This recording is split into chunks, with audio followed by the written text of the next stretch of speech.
pessoal, eu sou Raquel Veras e hoje eu e a minha colega Yasmin vamos explicar um dos conteúdos da disciplina Programação Orientada a Objetos. Eu vou explicar estruturas condicionais em Java e logo após a Yasmin explicará sobre estruturas de repetição em Java. Estruturas condicionais. As estruturas condicionais permitem que um programa execute diferentes comandos de acordo com as condições estabelecidas. Os tipos condicionais são o if, que é o simples, o if-else, que é o composto, o if-else-if, que é o encadeado, e o switch case. Estrutura condicional simples é uma estrutura que permite tomar decisões com base em uma condição. Ela é composta por uma condição que, quando verdadeira, executa um bloco de código. Nessa estrutura, usa-se apenas o if. A imagem abaixo é de como é a estrutura do if. Se a condição dentro do if for verdadeiro, o código de baixo será executado. Estrutura condicional composta é uma variação da condicional simples, onde, além de executar um bloco de código quando a condição é verdadeira, também permite executar um outro bloco de código caso a condição seja falsa. E isso é feito utilizando o else. Nessa estrutura, usa-se o if-else. Nessa imagem está um exemplo de como é a estrutura do if-else. Se a condição for verdadeira, o código será executado. E se não for verdadeiro, o código que está no else será executado. Estrutura condicional encadeada. Ela é utilizada quando há mais de duas possibilidades de decisão em um programa, e ela permite testar múltiplas condições sequencialmente. Na imagem abaixo está um exemplo de como é o if-else-if. Se a primeira condição for verdadeira, o código será executado no if. No else-if é caso se a primeira condição não for verdadeira, e o else é caso nem o if, nem a condição que está no if, nem no else-if for verdadeiro, o código que está no else será executado. E eu trouxe um exemplo de uma questão com estrutura condicional, que diz o seguinte: crie um programa que peça ao usuário para digitar sua idade e classifique-o em uma das seguintes categorias. Se a idade for menor que 18 anos, ele é menor de idade. Se for entre 18 e 59 anos, ele é adulto. E se for igual a 60 ou mais, ele é idoso. Trouxe um exemplo de como é aquela questão no código. A gente coloca um scanner e coloca o size para que o usuário informe sua idade, e aí a gente parte para a estrutura do if-else-if. Se a idade do usuário for menor ou igual a 17, na tela irá aparecer que ele é menor de idade. Se a idade dele estiver entre o intervalo de 18 a 59 anos, ele é adulto. Se ele nem for menor que 17, nem estiver entre 18 e 59 anos, ele é idoso. E quando o usuário executar o código, essa será uma das saídas. Se ele digitar uma idade que for menor que 18 anos, como no exemplo eu digitei que é 14, a mensagem será você é menor de idade. Se a idade estiver entre 18 e 59 anos, como o dígito que foi 36, ele é adulto. E se a idade for maior que 59 anos, ele é idoso. Switch case. O switch case ele é uma estrutura de controle de fluxo usada para tomar decisões com base no valor de uma variável. E ele é útil quando precisamos comparar o mesmo valor com várias opções diferentes, tornando o código mais organizado. Na imagem abaixo está um exemplo de como é a estrutura do switch case. Switch, e dentro do parênteses está a variável, na qual, conforme o valor que o usuário passar, essa variável será comparada com as cases. O switch case ele funciona da seguinte maneira: o valor da variável dentro do switch é comparado com os cases existentes. Se a opção que o usuário escolher corresponder a um dos cases, o bloco de código correspondente é executado. O break ele é necessário para evitar que os próximos cases sejam executados sequencialmente. E o default ele funciona como else, executando caso nenhum case coincidir. E eu trouxe um exemplo com o switch case. A questão diz o seguinte: crie um programa sobre séries, um menu com 3 opções de nome de séries e peça ao usuário informar um número entre 1 a 3 e exiba a respectiva opção escolhida. Se o número digitado não estiver entre 1 e 3, exiba a mensagem opção inválida. E aqui está o código do exemplo anterior. No caso, ele cria um menu com 3 nomes de séries, cria um size e com um scanner para puxar a opção que o usuário escolher, e essa opção ela vai para dentro do switch. Conforme o valor da variável, os cases serão executados. E as imagens abaixo são todas as opções de saída do código com o switch case. Caso o usuário escolha a opção 1, ou a opção 2 ou a opção 3, irá aparecer você escolheu e o nome da série a depender da opção. E caso o usuário digite o número sem ser nenhuma das opções, sem ser 1, 2 ou 3, como por exemplo na imagem eu digitei o número 5, o default será executado e aparecerá a mensagem opção inválida. E por fim, quando usar o if else ou o switch case? O switch case você usa quando você quer comparações diretas, quando você tem uma variável que precisa ser comparada a um conjunto fixo de valores, como por exemplo a opção de um menu que nós fizemos na questão anterior. E o if else você usa quando você quer checar se um valor está em um determinado intervalo, como por exemplo a questão da idade, que a gente checou se a idade está entre 18 e 59 anos. Muito obrigada pela atenção e agora a Yasmin irá explicar sobre estrutura de repetição.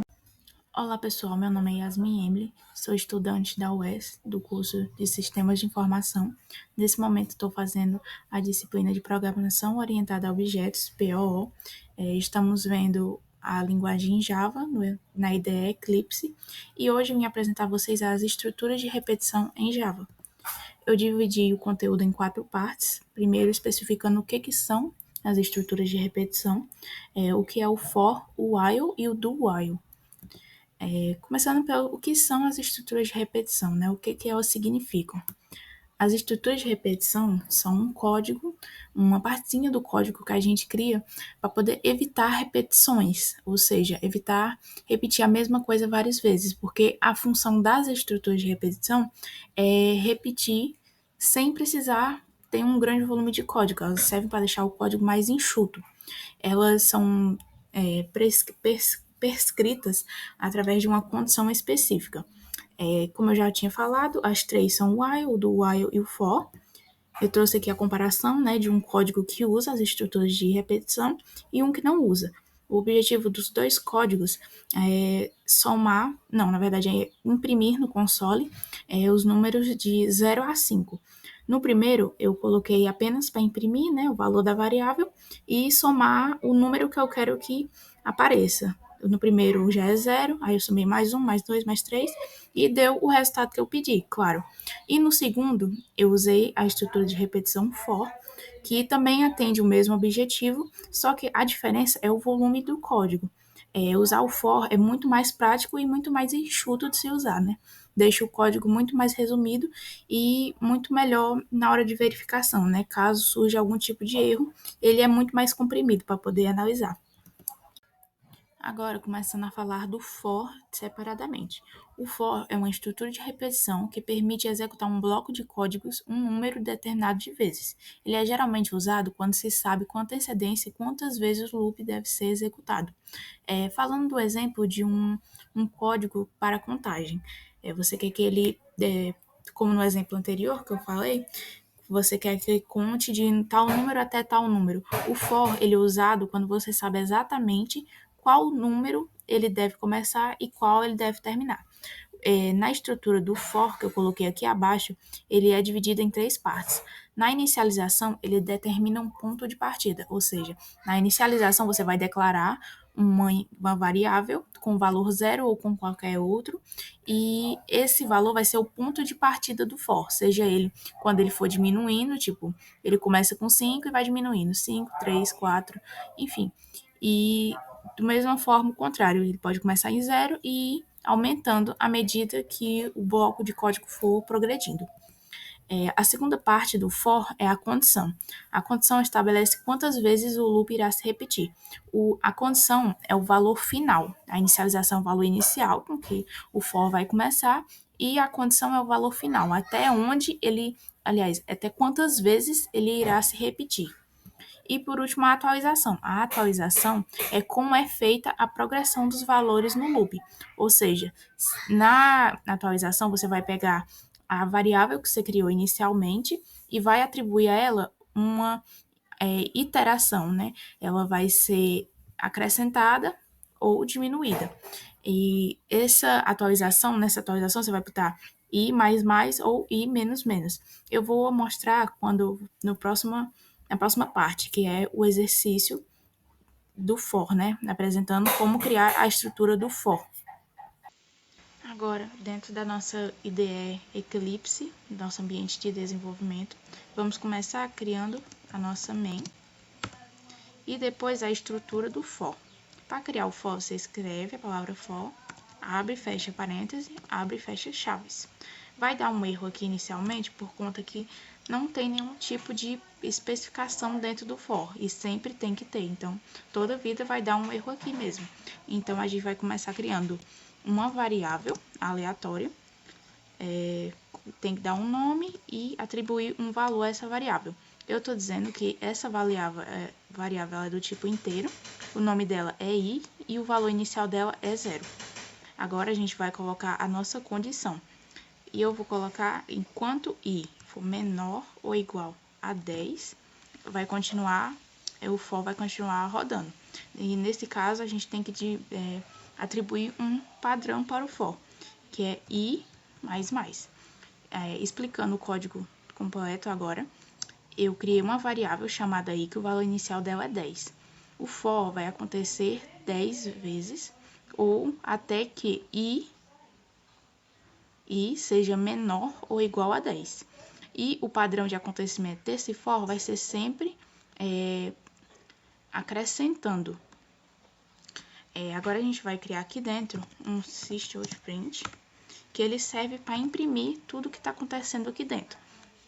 O padrão de acontecimento do for é da seguinte forma, é sempre descendo, ou seja, ele vai começar a verificação dele por aqui, enquanto o i for menor do que 10, ele vai acontecer tudo isso aqui, ou seja, o i é menor do que 10? Sim, então ele vai somar mais 1 e vai imprimir aqui. Aí vem de novo, o 1, que no caso era o i, é menor do que 10? Sim, ele então soma mais 1 e imprime aqui novamente. Agora vamos ver na prática. Pronto, aqui imprimiu a partir do 0, que é o valor inicial, e toda vida somando mais 1. E como eu havia prometido anteriormente, a gente vai criar a versão disso aqui ao contrário, que no caso é decrementando. Então, nesse caso, o valor inicial seria 10, porque já que vai ser diminuído, vai ser de 10 até que o valor final seja 0. Ou seja, a gente vai inverter a posição aqui, enquanto o i for menor ou igual a 0, vai continuar diminuindo. Então, tem que trocar esse i, esse i mais mais e diminuir e colocar um menos menos. Agora, vamos ver, vai trocar as posições aqui no console. Deixa eu ver o que foi que eu fiz errado, acho que foi aqui. Enquanto o i for maior do que 0, isso. Pronto. Aqui, ele começou no início aqui com 10, e cada vez que o for foi acontecendo novamente, ele começou aqui e tal, 10. 10 é menor do que, ainda é maior do que 0. Aí ele começa de novo, 9 e por aí vai. E imprimiu todos aqui no console. Agora, começando a falar do while. O while é uma estrutura de repetição usada quando um número de iterações não é conhecido previamente e ele executa um bloco de código repetidamente enquanto a condição especificada for verdadeira. Então, assim, o while, quando ele tem uma condição estabelecida, que é obrigatório, claro, ele vai executar enquanto essa condição for verdadeira, várias e várias vezes até que chegue na sua última repetição. E se a condição dele for falsa desde o início, então o while não vai ser executado, porque a análise dele, a condição dele tem que ser verdadeira desde o início para poder ele executar, porque a análise que ele faz se ela é verdadeira ou não já é desde o início. Ao contrário do do while, que é uma estrutura de repetição que a gente vai ver mais à frente. O do while, ele executa pelo menos uma vez e depois ele analisa se continua executando ou não o bloco de código, né? Ele analisa se é verdadeiro ou falso. E o while não. O while, ele primeiro analisa no início, se for verdadeira, ele executa. E se não for, ele não roda desde o início. E o while avalia cada interação, né? E se a mesma ainda for verdadeira, ele continua executando. Caso contrário, ele para. Agora a gente vai fazer um exemplo prático lá no nosso ambiente de desenvolvimento. Agora já estamos aqui no nosso ambiente de desenvolvimento. Vamos começar criando a nossa main e construindo a estrutura do while. O while você começa escrevendo o nome dele, abre e fecha parênteses, abre e fecha aspas. Vai dar um erro aqui por conta que não tem nenhum tipo de condição estabelecida aqui, então com certeza ele vai dar esse erro. Aí, para a gente ter alguma coisa para comparar, a gente tem que criar uma variável, que pode ser de qualquer tipo, né? Eu vou criar uma do tipo inteiro, com o nome contagem, e vou atribuir o valor dela igual a 0. Aí a gente vem aqui para dentro do while e vai botar a nossa variável e vai atribuir até um determinado valor até que vai ser contado essa variável. Então, eu vou dizer assim, que enquanto contagem for menor do que 10, ela vai continuar contando. Aí, para eu conseguir ver, né, sair aqui no console, o valor que está sendo imprimido, eu vou criar um systOutPrint, que ele serve para imprimir, coloco a variável aqui dentro, e aqui embaixo eu vou precisar colocar um contagem, que é a nossa variável, mais. E agora, por que dessa contagem mais? Porque toda vez que o laço, o loop o loop while for rodado, ele vai aumentar mais um, ele vai ser somado mais um. Então, vamos executar aqui para ver. Pronto, funcionou. Começou do 0 e foi até o 9. Por que o 9? Porque eu coloquei enquanto contagem for menor que 10.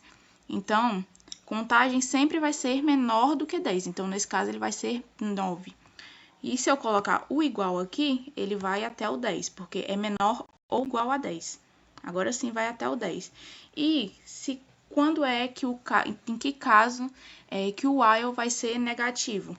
Ou vai ser falso, no caso. Ele vai ser falso quando o número, em qualquer caso em que, tipo assim, o valor da variável aqui, eu estabeleci que ele é 11. Então, aqui dentro da comparação, eu venho e escrevo da seguinte forma: contagem é menor ou igual a 10. Quanto é que contagem vai ser, que contagem que é 11, né? Quanto é que 11 vai ser menor do que 10? Nunca vai ser menor do que 10. Então, por isso, não vai dar certo. Ó, não aparece nada, não imprime nada aqui embaixo, justamente porque o valor da variável, o 11, nunca vai ser menor do que 10. Então, sempre tem que ser um valor menor para poder ser positivo, né? Ser verdadeiro, no caso. E agora, por último, o do while. O do while é um loop de repetição, né, que é usado para quando você quer que o bloco de código ele seja repetido pelo menos uma vez antes de analisar a condição. Ou seja, aqui no do while a gente tem separado duas partes: o do, que é o bloco de código em si, e o while, que é o momento que chega a análise da condição. O do while, ele roda o código pelo menos uma vez, ele mostra todo o bloco de código uma vez, e por último, ele é analisado. A diferença dele para o while é que o while primeiro analisa a condição, se ela for verdadeira, ele imprime o necessário, né? Ele roda o bloco de código. Já o do while, ele vai executar o bloco pelo menos uma vez, e por último que vai ser analisado se é verdadeiro ou não. E se for, ele roda outra vez. E o código dentro do do será executado pelo menos uma vez antes de verificar a condição. E enquanto a condição for verdadeira, o código será executado novamente. Agora a gente vai fazer o exercício, né? O exercício prático na nossa IDE, vendo o do while. Agora, pessoal, novamente aqui no nosso ambiente de desenvolvimento, né? Para fazer o exemplo do while. Já criei aqui, né? O código main e vamos criar a estrutura do while. Para criar a estrutura do while, a gente vem aqui, escreve o do, abre e fecha aspas. Opa, tá faltando uma aspa aqui, peraí. Pronto, aí vem, abre aqui e escreve o while aqui. No while, a diferença dessa vez vai ser que ele não vai ter as chaves aqui no final. Ele vai ter apenas a condição, né, que fica entre os parênteses, e as aspas vão ficar, as aspas não, as chaves vão ficar aqui dentro do do, que no caso vai ser onde vai ter o nosso bloco de código. Vou criar aqui uma variável do tipo inteiro, com o nome contagem, e o valor inicial igual a 0. E aqui dentro do do, eu vou colocar um system.print, que serve para imprimir, né? E vou colocar nossa variável dentro, para poder a gente ver como é que ela vai sair imprimida aqui no console. E vou botar contagem mais mais. Esse contagem mais mais, a gente já sabe que cada vez que o bloco executar aqui, ele vai acrescentar mais um, né? Esse contagem mais mais, ele serve para poder ver a progressão que vai ter na soma, né? Da nossa variável. Aqui dentro a gente vai colocar novamente a variável e vai estabelecer uma condição de análise para ela. E eu vou colocar que, enquanto contagem, que é igual a 0, for menor ou igual a 10, ele vai continuar imprimindo. Mas, antes de ter essa análise aqui da contagem, vai primeiro imprimir, inicialmente, começando do 0, né? Aí, 0 é menor que 10? Sim. Aí vai imprimir novamente. Perceba que a análise é sempre no final, ao contrário do while normal, né? Que ele começa analisando logo no início e, se for verdadeiro, imprime aqui embaixo. Pronto, imprimiu até o 10, né? Porque eu estabeleci aqui que é enquanto for menor ou igual a 10. Só para a gente testar aqui, enquanto o do while for um valor menor agora, aqui, enquanto eu vou estabelecer que contagem é igual a 10 e vou vir aqui e estabelecer uma condição contrária. Enquanto contagem for menor igual a 11, não vai imprimir. Não vai imprimir. Perceba que não vai imprimir por conta que aqui 11 nunca vai ser menor do que 10, né? 11 nunca vai ser menor do que 10. Então, nesse caso, o while não vai funcionar corretamente, justamente porque a condição estabelecida não é. E agora, para poder concluir a nossa apresentação, né, eu fiz um mini resumo aqui de cada um. O for é usado quando sabemos exatamente quantas vezes o laço deve rodar, e ele é dividido em inicialização, condição e incremento, que são definidos em uma única linha. O while, a condição é verificada antes da execução, e o código não pode ser executado se a condição for falsa desde o início. E por último, o do while. O código é executado pelo menos uma vez, porque a condição é verificada depois da execução. Aqui eu deixei uma questão bem simples de desafio, né? Que é para poder imprimir no console de 1 a 5, usando cada uma das 3 funções de repetição, né? O for, o while e o do while. E muito obrigada pela atenção.